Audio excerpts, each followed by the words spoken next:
Hello and welcome back to the another episode of the Hindu News Analysis. Well, the date is 5th September 2025, and in this video we are going to discuss some important articles which are very much important for your preparation.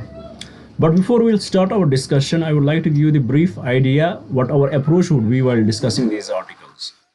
With respect to every article, first we will try to understand what is the summary of the article, in which we will try to understand the crux of the article, what does the article wants to convey us, what we can take from it. We will develop the idea about what the author wants to deliver here. After discussing the summary, we will try to understand what were the key points given in the article so that you can note these key points down, and these key points are very much important for your preparation. A question can be directly framed from these key points if they want to frame from the current affairs. Then the third, after discussing the key points, we will look into the possible prelims or mains questions, whatever it would be there. So this is our approach which we are going to have with respect to every article. Now, with respect to this, without any delay, let's start our discussion by looking at the first article which is given in here. As you can see, the title of the article is How the Antibiotic Culture in India is Impacting the Mental Health.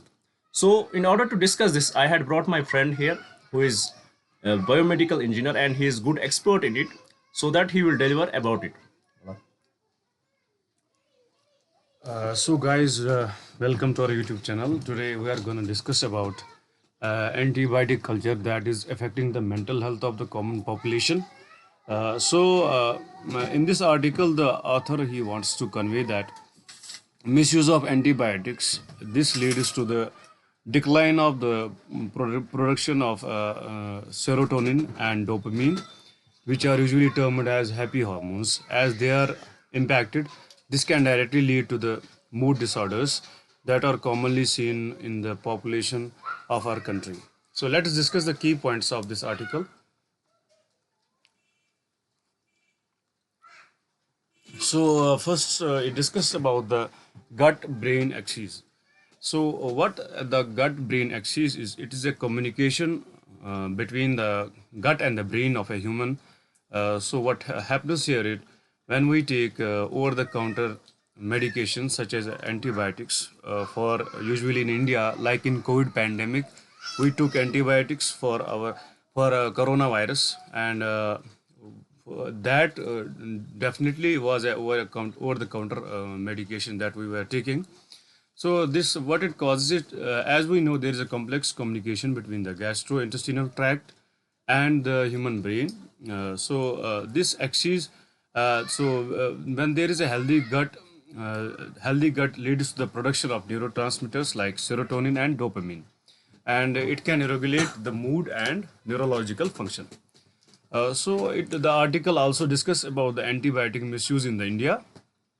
Definitely India is currently the global leader in such cause, because over-the-counter access to the common population and the lack of public awareness, it has definitely led to the antibiotic misuse in the common population. So what are the consequences of on mental health? So when we are overusing antibiotics, it disrupts the gut's microbial balance.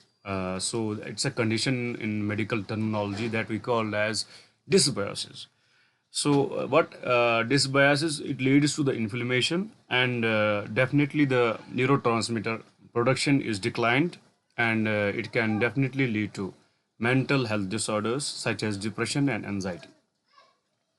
So article also discuss about psychobiotics. The emerging field of psychobiotics, where we potentially use probiotics and prebiotics that can definitely help in your mental health. As we already discussed that. Is there any research about it? Can there be any alternate methods by which we can? Definitely, there was a recent research where we go for the fecal implants of the tribal population of West Africa. And what is the reason for that? Why do we go? Because usually those people, they have access to the natural resources, and they are not prone to the edible food resources that really disrupts the gut-brain communication. And those fecal implants are taken by the They are these implants are done by the medical professionals to definitely help you in your gut health. Also, there another key point that the article discussed was that where are the interventions that we have to the interventions, medical interventions that we should take, or other interventions that can help this misuse of antibiotics. So, article discuss about a multifaceted approach to tackle the issue. First of all, definitely, whenever there is an issue, we go for the public awareness. So public awareness is very important because the people, the no common population, they don't know about what are the consequences of taking over-the-counter medications. So we have to take these health campaigns where we can help the common population, make them aware what are the issues that can be caused by such misapproach. The another intervention that should be taken is the article discuss about the regulatory reforms. So actually, the drug enforcement in India, it is not much potent. We should definitely take such regulations so that we should limit the access of these over-the-counter medications. Similarly, another key point with the article discuss about is the medical training. Though the clinicians like doctors, they should be trained in antibiotic stewardship. It's a holistic patient care that considers gastrointestinal health in psychiatric evaluations. And one more point here, the intervention that we should take here is that we should harness the traditional knowledge. So traditional fermented foods like curd, idli, dosa, these are some of the foods. Also, we have broth. We can take these foods, and they definitely help the people in their gut health. So once the gut health is good, the patient's overall mental health, as we saw, there is a communication between the brain and gastrointestinal tract. So these traditional foods, we should take them, and definitely it will help in your gut health. So, what do you get from this article? What do you want to convey to the audience? These are the students who are preparing for UPSC, and they want the happy mind. Then only they can prepare well. So, what is your expertise? What would you recommend them? How they should eat, and what kind of foods they should consume, and what should be their habits, maybe sleeping pattern, and all that. So I think you are talking about the summary of the article that.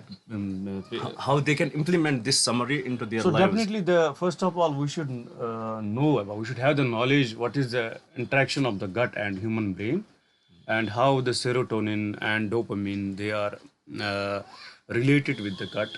Once you know about that thing, and you know about the potential threats that exist in taking those foods that really disrupt your gastrointestinal tract, and once you are, one of the biggest issues is that while you are studying for such a prestigious exam, which is very much, which takes your lot of energy and lot of neurotransmitter involvement is there. So what actually happens here is that there is a common issue that the students like IAS aspirants, they have is that IBS, irritable bowel syndrome. And when we see the cause of irritable bowel syndrome, it is definitely related to gut-brain communication. So there are some things that we should, first of all, we should try to reduce our stress level, and we can also we talked about the traditional knowledge, like we should take curd, we should take fermented foods like idli, dosa. These things should be taken, and also we should be aware with what are the consequences of not balancing your gut and brain. And once you are dealing with an exam like IAS, your gut should be very good so that your brain will focus properly. Thank you for staying with us, sir. Thank you very much. It was very great interaction with you, sir. Now, let's move to the questions which can be framed from this article, which can be very much relevant for your preparation. So here the question says, which of the following best describes the gut-brain axis? As we discussed, a person's nerve connection that allows the brain to control digestion. No, it's not about this. Second, the interstate communication between the gastrointestinal tract and the central nervous system. 100%. This is exactly what Sir discussed here. Now, with this, I hope you had understood the article. Today's approach was a little different. I wanted this article as it is relevant for your preparation. At the same time, when you are preparing, when I was preparing, I felt these issues. I had IBS, I could not sleep properly. So we need to know what are the foods we should consume, what are good for our gut, because this time period which you are investing in preparing for IAS, you cannot get irritated all the time. You cannot have the anxiety all the time. You need to be happy, and that way I called my friend, as he is expert in biomedical and he delivered his important lecture here. So with this, I hope you had understood the article. So with this, I would like to take a time here to give you the brief introduction about this initiative, so that if you are new to our channel, you will get more connected with us. Basically from 2nd June 2025, we started an initiative here by the name Target IAS 2026. Under this initiative, I promised you that every day I'm going to upload 2 videos. One in the morning session, where we will discuss the current affairs, which is usually this video. Current affairs will take care of the daily news analysis, will take care of the important news articles which can be directly relevant for your preparation. And second, we'll take care of your static syllabus, which we do every day, as I had promised you. Here, I had promised you that by the month of January 2026, we are going to complete your full syllabus. Whatever would be required for you to clear the exam, everything would be cleared here. But the only exception is that we are not going to cover your optional subjects. With respect to your static syllabus, we had already completed Indian polity, Indian governance, we had completed. We are currently discussing the Indian history, and today we may upload the 9th lecture of Indian ancient history. And with this, I had told you one thing, that as we are delivering these lectures, we also prepare notes for you, and I would call it the full encyclopedia for UPSC, with respect to these subjects. For example, currently we had completed Indian polity and governance, and the notes for Indian polity and governance are available. A comprehensive notes on Indian polity and a comprehensive book on Indian polity and governance. This book is very uniquely written. Usually what you will see in conventional books, you will find out there would be data given, concepts would be given, but they won't tell you how it can be important for you. But this book, I had written it in the perspective of the aspirants, what they want from it. And after every concept which is there, you will find out the possible prelims or mains question which can be relevant from that article. So if you want to get access to this book, you know what you will have to do? Just mail me at salvation UPSC 136@gmail.com. Mail me at this mail ID, and you will be told to pay only 200 rupees for this, and you will get access to it. If you want to be the part of it, please do subscribe the channel, do share it with your friends so that they may also get benefited from this initiative, and please do write in the comments what else should we bring for you guys. Now, without any delay, let's move to the another article here, and let's try to analyze what it is about. Well, the article here talks about the Trump's tariff war as opportunity for the global South. How Trump's tariff war is opportunity for global South. Basically the article talks about why Trump is doing so. What are the reasons for that? And the article highlights 3 major reasons, which we will see in the key points. What are 3 major reasons? First, he will talk about the domestic reasons, the promise he had made to the people, the xenophobia in US, the reason for that. Then the article will talk about the China's impact of China, and also the strengthening his domestic market through economy. So these are the things which he discussed. Then further, the article puts some light on the India's approach, what India's approach should be in this regard. And the article in a way criticizes that India is in a way aligning towards China. And the author does not like that, because for India, they should not align with China, rather than they should have a good relationship with both US and China. At the same time, India should not fall in this trap that they should believe in the bipolar world. India has always believed in the multipolar world, and this is what they should exactly believe in, and we should exactly work on. And then the author recommends that what are our disadvantage, that we don't have good manufacturing at our country. We should focus on all those things. So this is the crux of the article. Now let's move to the key points what were given in the article and let's analyze them. First, as I told you, what is the Trump's motivation? First, domestic politics. He is appeasing the silent majority that feels disadvantaged by neoliberal globalization by using economic populism and xenophobia rhetoric, which translates into sanctions, tariffs, and immigration crackdowns. And we had seen that how they are xenophobic. They don't like the foreigners in their land. They feel that they are taking their opportunities. They are taking their their employment, and they don't like it at all. This is one of the motivation for the Trump, and they are the people who had supported the Trump in his campaign. Then the second is economic self-interest. As Trump is the businessman himself and he knows how to talk, he's the best dealer. There is no doubt about it. Now let's have a look at what does the author talk about with his self-interest, economic self-interest. The tariffs are a form of extortion designed to bolster US's economic strength and check China's rapid rise. Bolster economic strength, US's economic strength, and check the China's rapid rise. The author argues that this is a protectionist strategy with historic precedent. This is the protectionist strategy from the Trump. Then it is also about the bipartisan support. While Trump's methods are unique, the goal of reversing US deindustrialization, which in US has seen from last few decades, there has been deindustrialization. They had, they stopped developing that much, and the Trump wants to reverse it, and also at the same time counter the China's influence has brought bipartisan support in the US. Then what is the implication for India? The US is not a reliable democratic counterweight to China, as it is very much evident. China is not also the reliable counterweight to US. So it is vice versa. And that is the exactly reason why this article criticizes India's move, as we are giving leverage to China right now. That should not be done like that. So according to the author, what does he say? The US is not a reliable democratic counterweight to China because the US's renewed ties with Pakistan, the potential for rehyphenation, which they had tried to do between India and Pakistan, and the imposition of tariffs on Indian goods despite India's purchase of Russian oil prove this. So this is how they are not reliable. They are trying to rehyphenize, as we had from last few 3 decades. We tried our best to dehyphenize between India and Pakistan now, and we were very much successful prior to Operation Sindoor. But after Operation Sindoor, the things had changed, and how Trump views India and Pakistan, it has changed, and his relationship with their general, it has changed, and now they are trying to rehyphenize both India and Pakistan.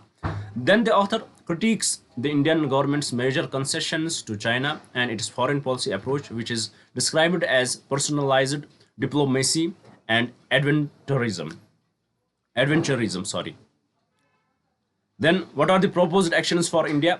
The author proposes few actions. First, confrontation. India must respond to US pressure with strength, not concessions, and prioritize its own national interests. This is what the author here talks. Then, recalibration. The government should move away from the Modi doctrine. This is something, this is something which you don't have to discuss, which you don't have to mention. But, the author, in a way, it is much aligned. This is in a way criticizing the BJP government right now. This is criticizing the Modi government right now, and this is not exactly what you as a UPSC aspirant have to write. But you can in a way criticize the moves, for example, the way we are aligning with China, and it shows that in a way we are believing in the bipolar world. But we can never write the Modi doctrine. This is not good at all. Then also strategic autonomy. India must champion multipolarity, a world order with multiple centers of power as an alternative to the unipolar US dominated or bipolar US and China models.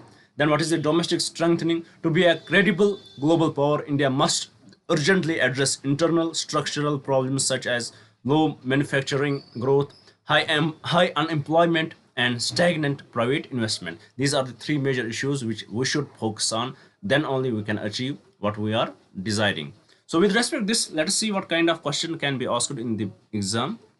Here the question says, the ongoing global poly crisis necessitates a strategic recalibration for India to forge a more equitable world order. In light of this statement, critically analyze the challenges posed by the US's foreign and economic policies to India's strategic autonomy, discuss the policy reforms and diplomatic strategies India should adopt to address these disruptions, and champion a multipolar world. So, if you want to write the answer to this question, I would like to check those answers. If you want them to be checked by me, then you should mail me your answers at salvation 136 salvation UPSC 136 at the rate gmail.com. Now with this, let's move to the another article here. Let's see what it is about. Well, again, it is about the GSTs, the GST 2.0, which was introduced, and the article says that what was the necessity of this, and we had discussed it. The necessity was that there would be more money in the hands of the people. When there would be more money in the hands of the people, then it will definitely increase the consumption. It is very basic economics. Why do government cuts the taxes? So that there is less money in the hands of the people, so that people will have more money in their hands, and it will increase, it will lead to the consumption. Now let's see with respect to this what is given in the article. Let's try to understand the key points. Here, first, GST structure simplification. What was the simplification? What they had done? The GST Council has moved towards simplified two-slab systems of 5% and 18%, which we already know, discussed, largely replacing the previous four-tier system of 5%, 12%, 18%, and 28%. And also a separate 40% bracket has been created for luxury goods and sin goods like tobacco and aerated drinks, that we exactly know and we had discussed. What are these aerated drinks? Like Coca-Cola and all that stuff, soda, all that stuff. Then we have, what is the reason for this? Boost to consumption. The rate cuts, particularly on household essentials, consumer appliances, and automobiles, are expected to provide a much needed boost to consumer spending. This is a timely move as it coincides with the festive season. This is exactly, it will increase the consumption. Then what is the fiscal implication? The government has estimated a revenue loss of approximately 48,000 crore per year due to the rate cuts. However, the article suggests this could be an underestimation. There would be revenue loss, but it will also lead to consumption. Then end of what is further mentioned, end of compensation cess. The GST Council decided to do away with the compensation cess, which was a point of contention with some states. This move is seen as a way to simplify the tax regime but leave states to find their own ways to offset revenue losses. So there would be the contention with respect to the states, with respect to the compensation cess. Let us see what will happen in this regard. Then it further talks about the anti-profiteering. The article recommends the temporary revival of the National Anti-Profiteering Authority to ensure business pass on the benefits of the tax cuts to consumers and do not engage in price gouging. The National Anti-Profiteering Authority, which was a temporary body created under Section 171 of the Central GST Act 2017, was disbanded, and its functions were absorbed by the Competition Commission of India before being shifted to the newly constituted GST Appellate Tribunal. So this is about the. It has the article recommends the temporary revival of the National Anti-Profiteering Authority. Then further it talks about the new GST 2.0. While the new GST regime is a significant improvement, the article notes that it still has some complexities. However, the correction of duty inversions, where the tax on raw materials is higher than the finished products, and simplified paperwork are considered major positive changes. So with respect to this, I hope you had understood this article. We discussed it many times. Now let's have a look at what question can be asked from the article here. Here the question says, based on the recent GST reforms, which of the following statements are correct? First, the new GST regime has a simplified two-slab structure of 5% and 18% and a separate 40% slab. That is correct. Second, the GST Council has decided to reintroduce the compensation cess. Totally incorrect. The National Anti-Profiteering Authority is a permanent body. Totally incorrect. So with respect to this question, the correct statement is statement 1 only. And from the code given below, the correct code would be option A. With this, let's move to the another slide and see what article is here. Well, again, it is about the GST, and let's analyze in this article. We'll try to understand what are the sectors who are happy with the new regime, and what are the sectors who have the mixed reaction. Let's try to understand that. For your mains answer writing, this article may be very much important.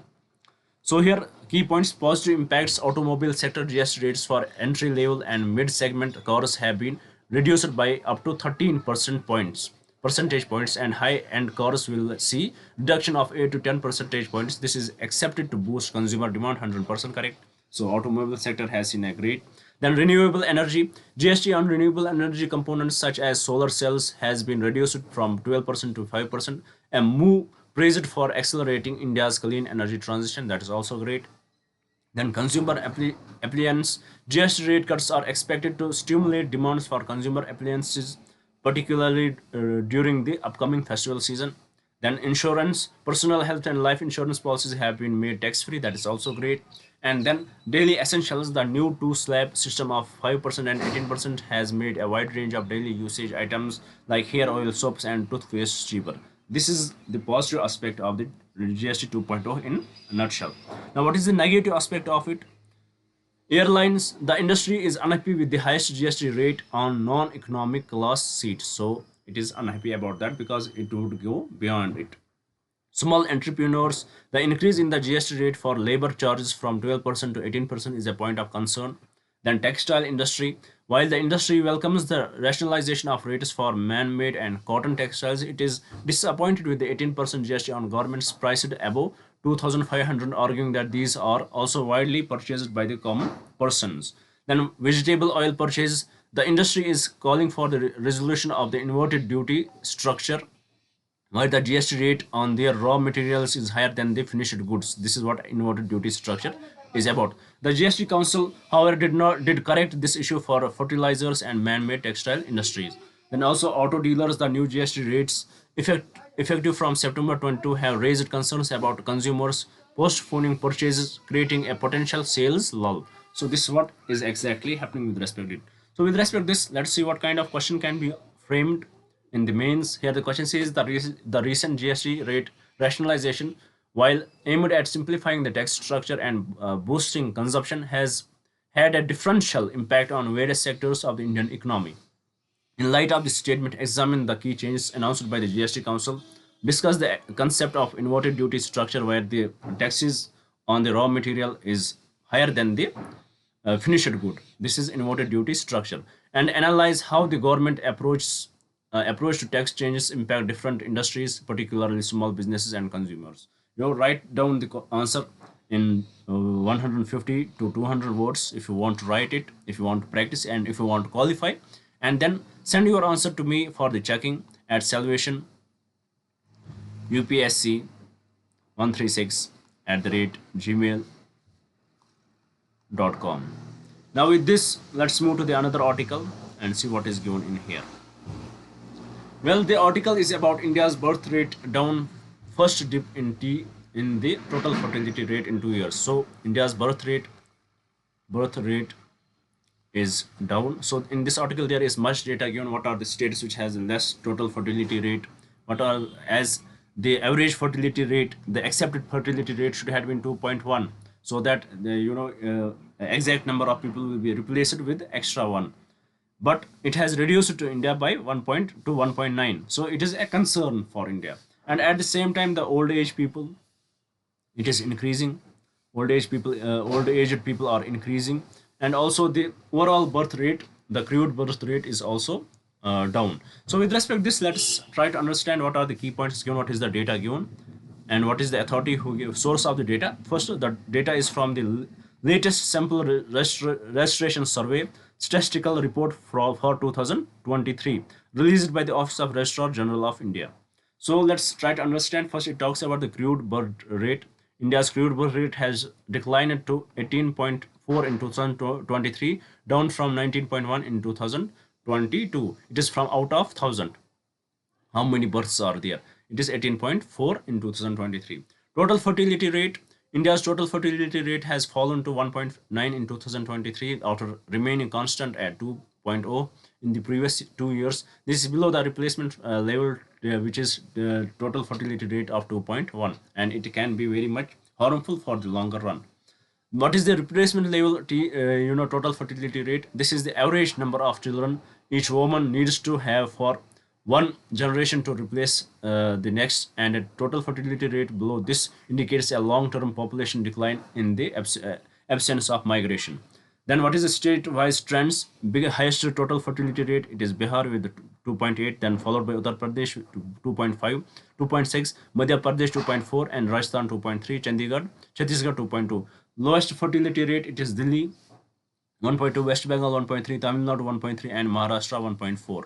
Highest, crude birth rate, it is Bihar 25.8. Lowest crude birth rate, it is Tamil Nadu only 12. So also the article further talks about the aging population. The proportion of the elderly population above 60 has increased to 9.7% of the total population. Kerala has the highest proportion of the elderly at 15%. So Kerala has the highest proportion of elderly people. Then data source, which we had already discussed. So with respect to this, let's see what kind of question can be asked in the exam. Here the question says, based on the latest sample registration survey report of for 2023, which of the following statements are correct? First, India's total fertility rate has fallen to 1.9, which is below the replacement level. That is true. The state with the highest crude birth rate is Bihar. That's also true. The proportion of the elderly population above 60 has decreased. That is totally incorrect. So with respect to this question, the correct statements are statement 1 and statement 2 only. And from the code given below, the correct code would be option B. With this, we had completed our today's discussion. I hope it was interesting. With my friend, as I told you, he's expert in biomedical and bioengineering. He has basically he did his biomedical engineering, and then he's currently doing PhD in bioengineering. So I think this interaction was much needed for you guys. And if you like this initiative, please do subscribe the channel, do share it with your friends so that they may also get benefited from this initiative. And please do write in the comments what else should we bring for you guys. Now, thank you for staying with me. Thank you very much and have a nice day.